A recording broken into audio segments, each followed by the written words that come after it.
Hello and welcome back to Stop and Go F1 for this, our weekly F1 news video. Hope you're all doing well. Hope you had a lovely week. Before we get into all the news headlines this week, firstly, like and subscribe. That is the rules. You should all know this by now.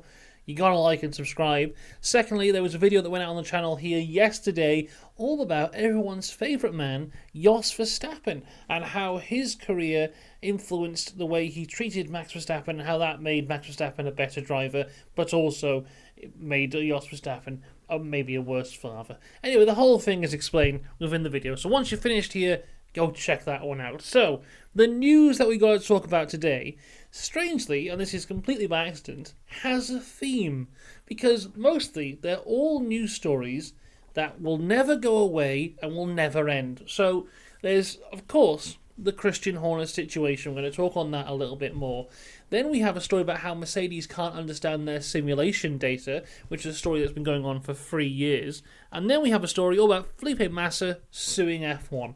So, all stories that seemingly are never going away. But let's start with a story which I was going to say is relatively new, but it's not. It's about Audi and their takeover of Sauber. Plans have changed. They will now complete a 100% takeover of Sauber ahead of the 2026 F1 entry rather than the 75% takeover that was originally planned. Oliver Hoffmann is now leading the Audi board to head up Audi's F1 program, whereas ex-McLaren boss Andreas Seidel will be the Audi F1 CEO. Now, the original idea was for 2025, they would own 75%, now they will own 100%, which goes directly against all the stories we keep on hearing about Audi being less comfortable with F1 and wanting to pull out and they're not too sure. We hear this story like every couple of weeks, but the actual truth of the matter and the actual facts here is that they're so on board, they want to do a 100% takeover earlier than planned. So there you go. We might see then, with a 100% takeover, we might even see the Audi name in F1 before 2026 at this rate. So we'll wait and see. Will this be an early end to everyone's favourite F1 team? Stake F1 team kicks Sauber. Let's move on, though, to Red Bull and the entire Red Bull situation. To be fair, it has been quite a quiet week for the Christian Horner Red Bull situation, with a lot of the stuff I'm going to talk about happening towards the end of the race weekend last week. And it all surrounds Helmet Marko. Now, this kind of kicked off during the F1 weekend last weekend, but kind of went into the week a little bit, where Helmet Marko was subject to an investigation by Red Bull regarding various media leaks, with Austrian news outlets saying that it was believed that Helmet Marko leaked the WhatsApp chats between Christian Horner and the female employee of Red Bull. With Helmet Marko's suspension on the cards, he was going to meet with Oliver Minzlaff to discuss his future with the company. Now, as you may not be surprised about, Max Verstappen was asked about this and said that Helmut Marko's presence within the team is very important to him and he should stay with the team. He went on to say, "I have always said that Helmut has to stay. Without him, I cannot continue. If people drop out who are very important to me, at some point it becomes unworkable. If that were to happen." Red Bull then came out and said they will not force Max Verstappen to stay at the Formula One team if the triple world champion decides to leave. Verstappen currently has a contract with the Milton Keynes-based squad until 2088, blah, blah, blah. Christian Horner said this: "It's like anything in life. You can't force somebody to be somewhere just because you have a piece of paper. If someone didn't want to be at this team, then we're not going to force somebody against their will to be here. That applies whether it be a machine operator, a designer, or somebody in one of the support functions that runs through the business. Being involved in this team like this involves commitment and passion. Max has that. We've seen that. He's been here since he was 18 years old. I have no doubt of his commitment going forward." And then Helmut Marko confirmed to Sky that he'll be staying at Red Bull after his talk with Oliver Minzlaff. Helmut had this to say of the leak, and this is one of my favourite quotes from all of Formula One. He said this: "The leak is complete nonsense. I'm glad that I can use my cell phone to some extent. I've never seen any of these chats." Telegraph Sport now. Well, actually, we'll talk about that bit in a bit. But yes, Helmut Marko was under investigation.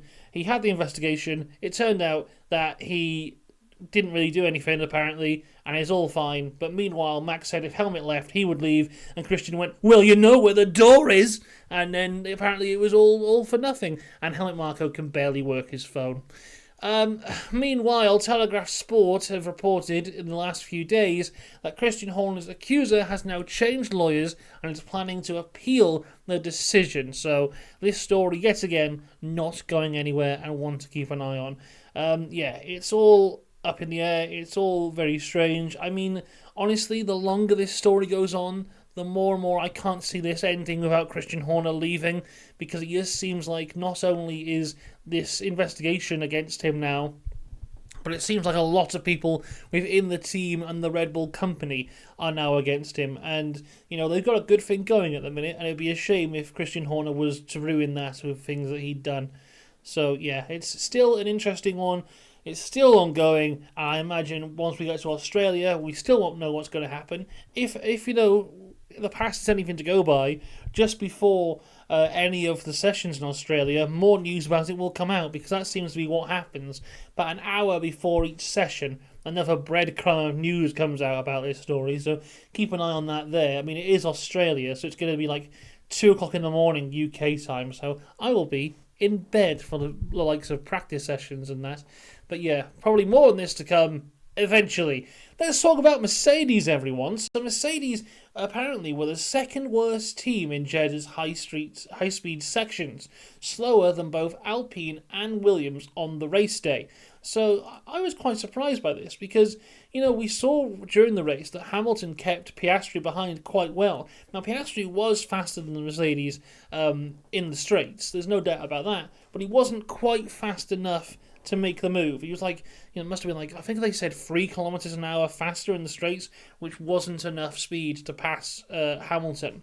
So when it came out that Mercedes were the second worst team in the straights, I found that quite surprising, because that must mean that McLaren aren't too far behind that. So that is an interesting one there. I mean, Mercedes again, Toto Wolff, there you go, I'll save this bit next. Toto Wolff tells Sky that he thinks Mercedes have a problem with simulation software. He said, "We have a big problem. Our sensors and simulators say that in a certain speed range, we should have a certain amount of aerodynamic load, but in reality, we don't." Now, this is something that has been a continuous problem for Mercedes since 2022 and the new regulations came in. When they debuted the zero side pod design, their whole thing was, we've seen the simulator data, they've told us this is the way to go. Then when they had the porpoising, they were basically saying that, well, the simulator doesn't give us any porpoising. They then said that a little bit of their simulator was wrong, or the setup of it was wrong, and it was giving them a false friend. I remember the saying being it was a false friend in the simulation data. They then said they got on top of that. They changed to the new side pod design. Everything seemed to be going quite well. But again, it seems like Mercedes have an issue with their simulation software. And I mean, I'm not saying that simulation software is an easy thing to do. I imagine it's incredibly difficult, but just continuous errors within their simulation data for Mercedes here. And it gets to a point now where you go, why don't you just not trust the simulator whatsoever? And just go off of everything you have yourself. But yeah, another big issue for the Mercedes team here. And new quotes coming out yesterday from the Mercedes team saying that they are unsure on how to develop the W15. Quotes here: we are trying to design some experiments in Melbourne that will hopefully give us the direction that's good for performance. So we might see a maybe not drastically different Mercedes in Australia, but they'll definitely be trying out different things on different cars to try and understand this car. I mean, once, like I said at the start of the video, this is stories that are kind of repeating themselves, because this has just been the story of Mercedes for 3 years now. It's just they debut a car, they have no idea how it works, they have no idea how to understand it, they try everything they can, they haven't got a clue, they go, next year we'll know what we're doing. And it's, the maddest thing is that Mercedes have been as successful as they have whilst not having a clue how their car works. They were second in the Constructors' Championship last year, and they didn't know how their car worked. Imagine how good Mercedes could be if they knew how their car moved. I mean, it's madness. But the thing is, Mercedes have never been a team which have been aerodynamically minded. During their dominance era, that was engine power. Their engine came out the blocks massively more powerful than everyone else's. And there are a lot of rumours as to why their engine might be massively more powerful than everyone else's. That are a story for another day. But yeah, they came out the blocks with a massively more powerful engine than everyone else, and a massively more reliable engine than everyone else, and that was more important than ever, considering their main challenges were driving with Ferrari engines and Renault engines. So Mercedes kind of dominated from there, and yes, their car improved over the years. We saw the likes of Williams at the start of those engine regulations being incredibly strong because they had a Mercedes engine. But they didn't stay strong forever, because during that same era of those engines, there was years when Williams scored 0 points. So Mercedes stuck on top of it and kept on consistently building a new car. But these new regulations, which are more aero-focused and, ground effect, and that is more important than anything, seems to be when maybe Mercedes are struggling to understand stuff as well as everyone else. But still, being a very good team, which is madness. And there you go, that is the story of Mercedes that seems to never ever end. Something else that's happened to Mercedes this week is something like Jerome D'Ambrosio. Now, you might remember, was it the start of this year or the end of last year? Jerome D'Ambrosio started appearing within Mercedes.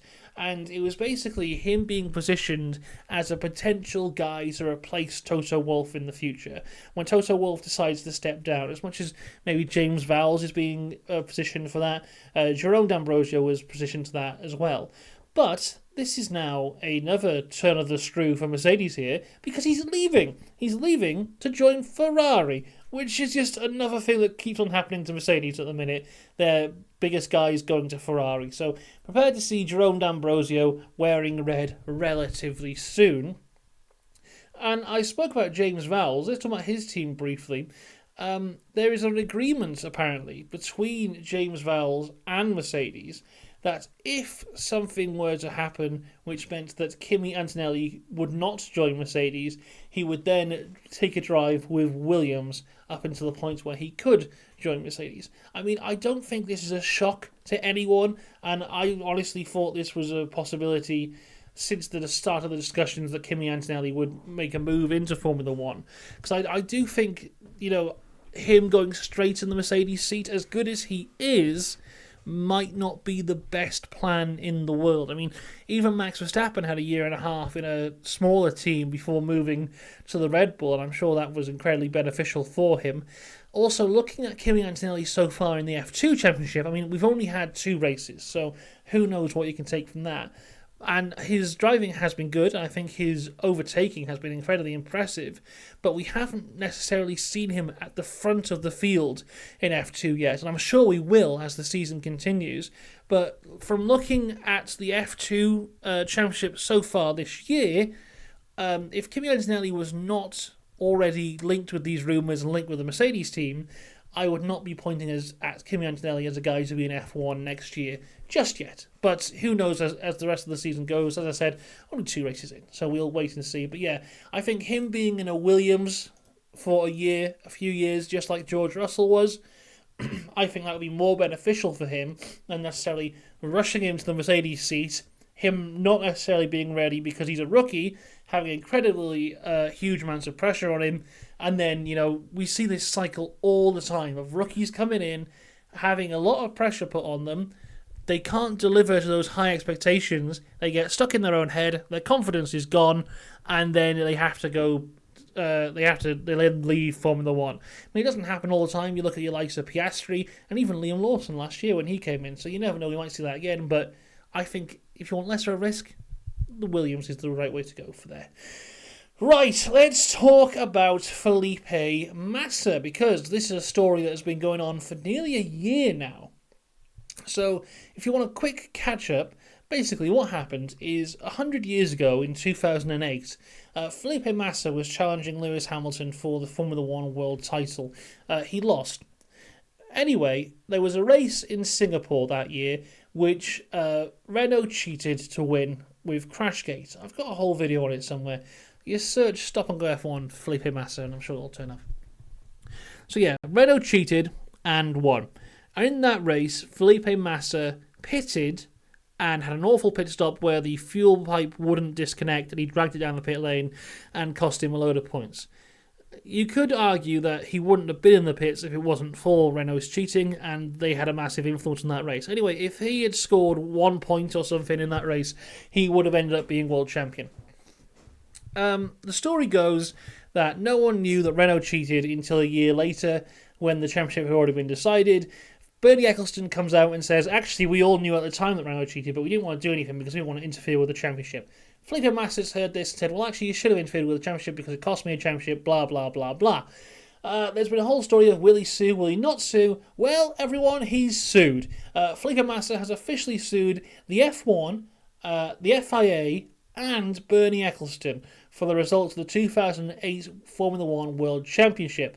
According to Lano Guardian's blog on O Globo, Massa will be demanding in 2 actions an immediately that can change from 64 to 150 million pounds, and also for the FIA to assume that it has violated its own regulations for not investigating Piquet Jr.'s crash, claiming that if they had done so, the Brazilian would have been crowned Formula One world champion. He went on to say, I always said that I would fight until the end. As the FIA and FOM decided not to do anything, we will seek the correction of this historical injustice in the courts. The matter is now with the lawyers and they are fully authorised to do whatever is necessary for justice in the sport to be done, claimed Felipe Massa. Now, how the hell is this going to end? I'm not too sure. The one way I do not think this is going to end is Felipe Massa becoming the 2008 Formula One World Champion. That's just not going to happen. You know what I think will happen? He'll get paid off. They'll just go, oh, Felipe, go away. Here's £30 million. Go away. And I think that's how it will happen. Be settled out of court. And we'll never hear about this ever again, because I think this is going to be, if this goes ahead as a proper court case, it's going to be incredibly expensive. He's suing 3 different people, and 2 of those people are huge companies. And, you know, he's not going to get his way. So it really depends on, can F1 and the FIA be bothered to go ahead with this or not? And yeah, I think, you know, when you see Formula One drivers and current and former Formula One drivers kind of taking the mick out of this whole court case, then you know it's not necessarily serious. And you had someone like Damon Hill being like, I'm going to sue for 1994. It's like, okay, Damon, okay. Maybe you have a point there, but you're taking the mick out of Massa, which shows that maybe this isn't going to be believed. There you go. That's all the main stories for this week. Something that we need to touch on as well that happened last weekend that I didn't know when the video went out, and I do know now, is about F1 Academy. Now, this is incredible, because I'd never seen this happen before. So, Dorian Pan won both races. Then when she won the second race, she didn't see the checkered flag. Her race engineer didn't tell her the race was over, and she just kept on going and did another lap after the race, which I've never seen happen before. Anyway, she's been given a 20-second penalty for doing that, which pushes her from first to second, giving Abby Pulling the second win in Formula One Academy for this season. And I think that's the only way they're going to stop Dorian Pan of winning every single race. There you go. Right, we'll be back next weekend for all things Australia. There is the F1 and the F2 next weekend, which is all very exciting. As I said, they are on at stupid times here in the UK, which should be very fun.